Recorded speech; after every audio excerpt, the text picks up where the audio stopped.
mingi bandeko balandi ya émission masolo ya mboka ndenge toyebisa bino toza partout dans le monde entier tolekaka na chaîne oyo eza partout na monde entier chaîne ya 243 Congo TV bazali kotala yango partout na monde entier nde toyebisa bino la fois passée lelo toza bongo na molobeli ya bana ya mboka molobeli ya jeunesse congolaise na kati ya Kinshasa mwana mboka Jacques Congo azali moko ya bai politique o bazali kosala mambi manene na kati ya politiki na biso ya Congo lelo toza mituna ebele ya kotuna mwana ya mboka Jacques Congo tokoloba bongo mbote na mwana mboka Jacques Congo mbote ne kulumame mwana mboka Jacques Congo bato bazali kolanda ebele na kati ya émission na biso ya lelo basango nini oye nango na kati ya émission ya lelo. Oui, basango ezali basango ebele mais tokolobela moke mpo ngonga ezala moke kopermettre biso te tokoma vraiment na kodetailler mamu nyonso tokoloba vraiment moke oyo toza na yango mpona kotalisa toujours tozocontinue mpona kopesa bandingisa mpe kolakisa bandeko nyonso ezali koleka na politike ya mboka na biso manœuvre nyonso dilatoire ezali koleka concernant surtout oyo etali baélection ya mwana na ye pour ke nabakisa oyo nabakisa mbala liboso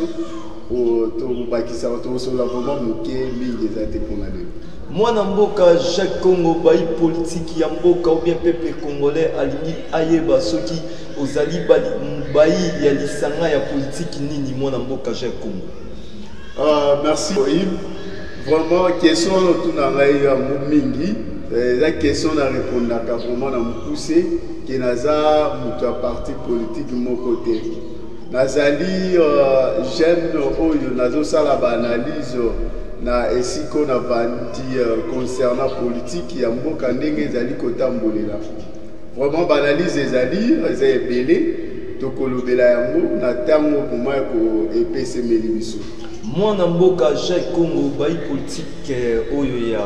République ya démocratique du Congo balingi bayeba yo ozali molobeli na bango batuni ngai basango ebele à propos ya ndenge bai politique ya gouvernement bazali koloba ke non élection bazali na capacité ya sala élection te yo tanke molobeli ya peuple congolais ya jeunesse congolaise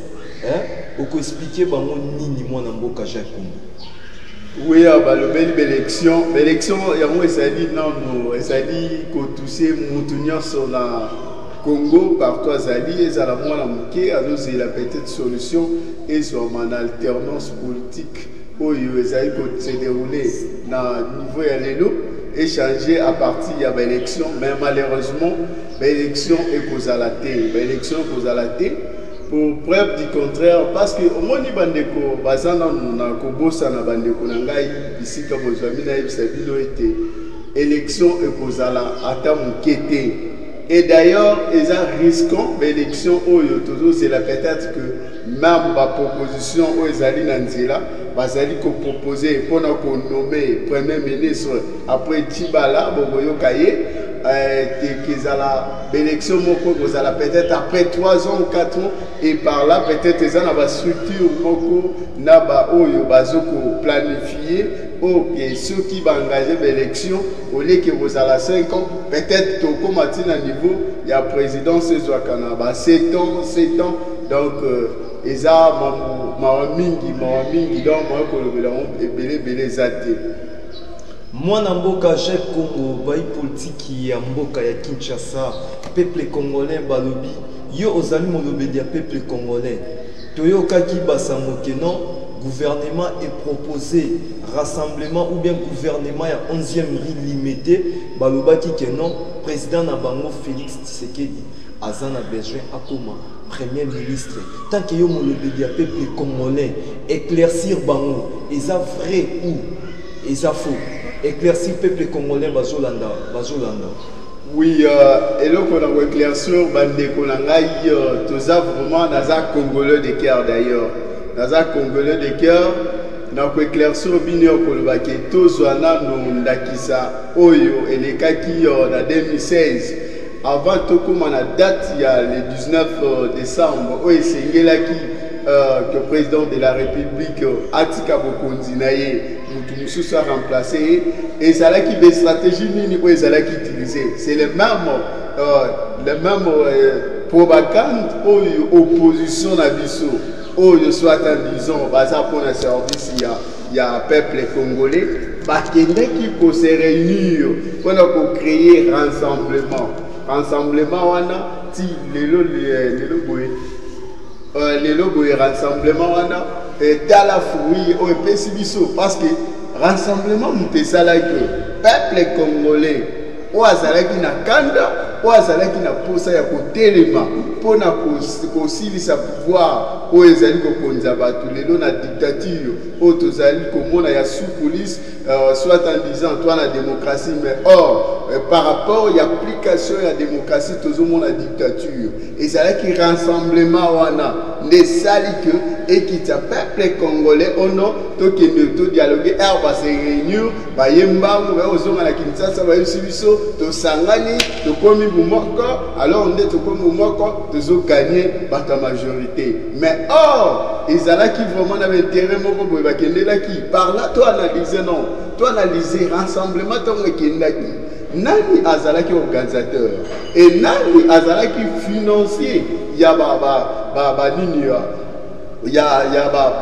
conclave avant été tenu au niveau à Bruxelles. C'est juste de comprendre que financement wana eutaki quelque part nde salaki et sangisa bato wana lokola bazalaki non disperité mutu na mutu azaki na force na ye et bande kopesa vraiment bobangi ke ekoki kopesa ningisa bato batelema le 16 alors pona kosangisa bango nde bazwaki idéologie wana bacréer moya rassemblement oyo ezalaki financé sous coulisse batango basangisi bango et voilà ndenge nini bapanzaki bango c'est la même oyo tozomona siko procédure tomona Félix Tshisekedi atelemi bake baconclave et d'ailleurs omona qui le 7 ndeko ne mwana nzembe apesa idati na ye ekota l'opposition mambasalaki ate badate oyo ekanganaki na date oyo peuple congolais akokaki kosaprendre en charge alelié azwi baville morte qui ne paye qu'en rien banda to banda baville morte depuis époque ya père jusqu'à ce moment dans tout le monde président mon côté même dans le monde tout ce que l'on te que président le pouvoir parce qu'il y a eu des villes mortes c'est bizarre donc c'est à Kangisi badet soana biso bambrier biso tout le monde la date il y a ba ville morte et voilà parce sort nango o pesa biso parce que bat baye ba gité sinon les acquis ville morte journée moko peut-être que ko livrer peuple congolais yaola on va excellent ko ba été bandeko nanga to espérer na opposition ya ndenge wana te toza na opposant te toza na bato baza na soif du pouvoir oyo balingi ba s'enrichir plus que biso tozala liprophète mwana mboka Jacques Congo lelo yo zali koloba mambi wana na peuple congolais tomonaki ndeko na biso Olenga Nkoyi abandaki ko organiser ba marche par-ci par-là abandaki koloba n'importe quoi lelo ye wana banommé président ya SADC ndeko mwana mboka lelo banommé présidence ye wana ndeko mwana mboka Olenga Nkoyi azali lisusu défendre peuple congolais te na mambi oyo azali koloba lelo akomi mokonzi abosani nyonso mwana mboka Jacques Congo mambi wana okoloba nini na peuple congolais oyo bazali kolanda. Oui, nakoloba donc tozoloba na peuple congolais apparemment comme si nga nazomi longola naza vraiment dans ça la partie ya peuple wana oyo nazali vraiment na telemi nazo tango na lati lamba o et la kisamakila na ngai ezali que naissance ne grandi papa para nanga baza purement ba congolais donc nazo ko hériter ma belé ya couleur oyo RDC donc nazo loba d'une part parce que ngai na oyo analyse na sali na lobité ya ko vanda na yango na mutema te esengeli natali sape bandeko mususu bazwa idée oyo ba meka ko analyser yango ba comprendre ni ezali koleka kati na mboka. Moi Namboka vraiment bazali kolanda yo na itando ikena biso ya émission ya bayi politique masolo ya mboka. Moi Namboka okoloba moi eloko moko na bazali kolanda si réellement vraiment gouvernement na biso bazali ko préparer élection na mboka ya Congo. Non, il bezali que les camps élection tobo sana yango. Biso étant peuple et loko oyo tokoki ko kanisa na minute comment faire pour que tout téléma ensemble, tout bengana, oyo ezali dictature, liboso na biso. Parce que mutu akosa muningate. Ça prouve d'ailleurs la suffisance que dictature ezali. Et bon, on a l'élection de Salama gouverneur. Bon, bisanga ba gouverneur wana bazo voter bango sur base à quels critères par rapport il y a rapport électoral. D'ailleurs, tous wanano bato bazo voter bango.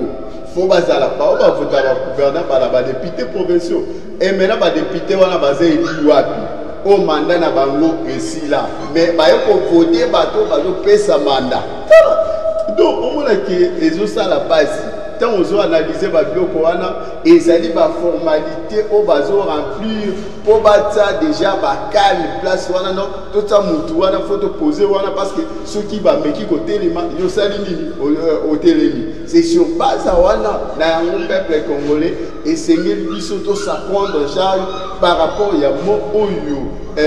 quand l'église catholique et le biso basali mouvement citoyen kuna ya Sindika Dokolo. On ne peut pas espérer d'ailleurs, il y a pas mouvement. On dit non, l'IT, il y a pour la Congolais, on a au Césarine. Oh, il y a pour l'intérêt de Mboka. À quoi sert, pardon, il y a pour que les Mboka, occidentaux, on a besoin de la biso bateau. On a coloniser biso, bino au dialogue parce que les assistants, ce sont des occidentaux. Les initiateurs par rapport à Yabaïdé, ce sont eux. Est-ce que ça va prouver, ça va résoudre, ça va résoudre quelque chose dans la crise autour na Katamboka? C'est faux et archi faux. Donc, biso mon place to bana Kinshasa. Pourquoi tu as na Obanga? Tonobanga bati wapi bandeko na ngai. Tonobanga bati wapi parce que tant tozobanga en même temps, ma belezo kende. Tous les exemples,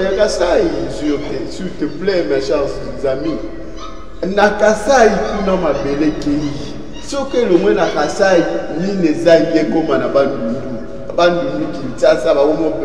benga na biso na banda. Toko suka wapi, et c'est tout élément, et si quand se tozali, tozalaka mobiliser, que non ceux qui m'ont colongo, sans se faire ça, mais l'eau qu'on a ce que vous allez liboso na biso, que non tobima. Tobima poto bengana ba oyo bazo dizer biso la dictature. Moi Namboka bandeko balandi bozala ki vraiment liboso ya baitando ikena bino émission na biso ekomi koshite na suka bongo moi Namboka Jacques Kongo okoyebisa bainyoso bazali kolanda message na yo nini ya suka ya mokola yo na kati ya émission na biso masolo ya mboka message na eza nini na baimboka ya Kongo. Oui, message ya suka ezali ya websa bandeko ke l'élection, tout espérant le soutien, tout le monde est dans coin, a élection vous allez voter. D'ailleurs, même si l'élection vous allez, est-ce que bino mokanti ceux qui l'élection avec cette politique, est-ce que l'élection est pour vous allez vraiment l'intérêt na biso ba congolais? Jamais. Point ni vous allez na intérêt na biso té. Tous on a exemple. Nalobaki na uta koloba mal na le monsieur de uta koleka nalobaka boye biso d'étudiants toza basala biso bayaka ko identifier biso na niveau ya ministère ya enseignement universitaire. Alors tant bazo ba identité na biso essayer la ba pesa biso ba carte biométrique selon bango et maintenant ba carte wana lelo ba classe la biso esili nango totika au moins la carte té. Et maintenant est-ce que ba identité na biso bazwa bakanga ba photo bazo ba identité ka photo ba ko changer on va tirer le yam tout c'est avec les logiciels et que ça mais ça non facile.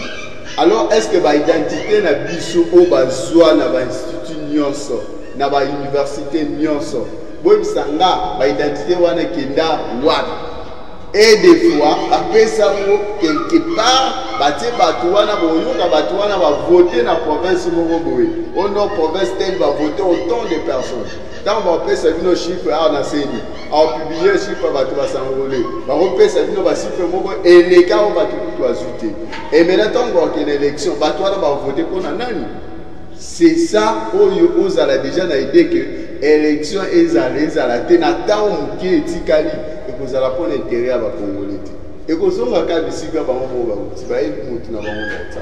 merci mingi baimboka bozalaki vraiment ebele liboso ya betando ekena bino bobandaki kolanda émission masolo ya mboka ndenge toyebisaki bino tozalaki bongo na mwana ya mboka Jacques Kombo azali molobeli ya peuple congolais parce que amoni peuple congolais mwa flou bafrançais ya minene na TV peuple congolais azo comprendre te ye azali koyimbola tanke molobeli ya peuple congolais émission na biso elekanaka bongo na 243 Congo TV